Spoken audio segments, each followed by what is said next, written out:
Ano yung sabi mo, boss, na wala akong mararating? Bago tong sasakyan ko, boss. Grabe guys, nakatawa talaga sila. O, di ba? Ang ganda naman ng sasakyan ko. Sus, Day, napainom mo na ba tong gamot nito? Hindi pa, boss! Kaya pala eh.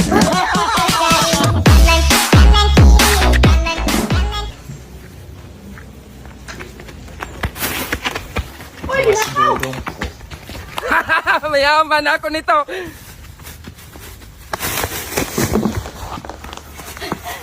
Sa labas.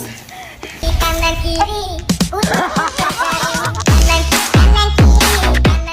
Kain ka na, boss, para makainom ng gamot. Ayaw ko makalunok, Day. Lugaw man to, boss. Hindi ko makalunok, masakit yung lalamunan ko. Kahit dalawang kutsara lang, boss.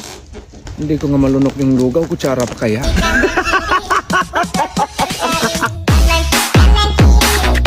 Day, lahat ng nagkalat ng bakal dito, ibenta mo nga to. Sige, boss! Day! Day! Day! Day!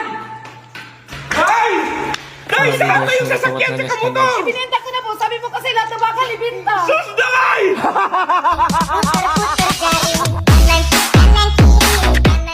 Day, bili ka daw asin, wala nang asin. Ay, ayoko, boss. Madilim na sa labas. Natatakot ako. Ay, Day, huwag kang mag-alala, sasama yung guardian angel mo. Ay, siya, tutong sa bukas. Dalawa pa lang kami. Pasaasin lang. Dong, Day, halinga kayo. Bakit, mo boss? halos umabot yung kita nating ng 3M? Wow. So, gusto ko sa inyong bigyan ng tig 1M. Kano ba yung M? Hindi ko rin alam, dong. Dapat may cake. Oo nga, boss, dapat may K. Huwag na lang yung may M, boss.